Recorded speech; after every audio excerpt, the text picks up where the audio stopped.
वालेकुम अस्सलाम वरहमतुल्लाहि वबरकातुहू। इस बात पर तो इजमाअ अहले इस्लाम है कि बिस्मिल्लाहिर्रहमानिर्रहीम हर सूरत के साथ नाजिल हुई है सिवाय सूरह तौबा के, और सूरह नमल में आयत का हिस्सा बनकर आई है, दरमियान इस सूरह में आई है इन्नहु मिन सुलैमान व इन्नहु बिस्मिल्लाहिर्रहमानिर्रहीम। तो चूँकि ये हर सूरत के साथ नाजिल हुई है, अब इस बात में आगे अहले इल्म का आपस में अलग अलग राय है कि क्या हर सूरत का हिस्सा बनकर आई है या हर सूरत को पिछली सूरत से जुदा करने के लिए आई है।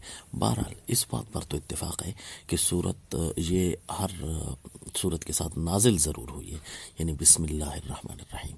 लिहाजा अगर आप पूरा कुरान पाक पढ़ना चाहते हैं तो उसमें हर सूरत के साथ बिस्मिल्लाहिर्रहमानिर्रहीम पढ़ेंगे।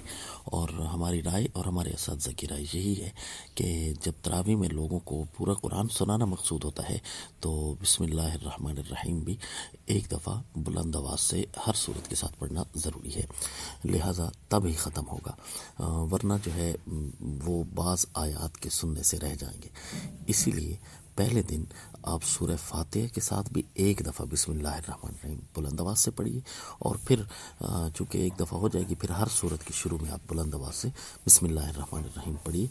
और राज तहक़ीक़ यही है, और जो नहीं पढ़ते तो उन्हें बुरा भला न कहा जाए, बस मसला अपने दलाइल के साथ समझाया जाए। अस्सलाम।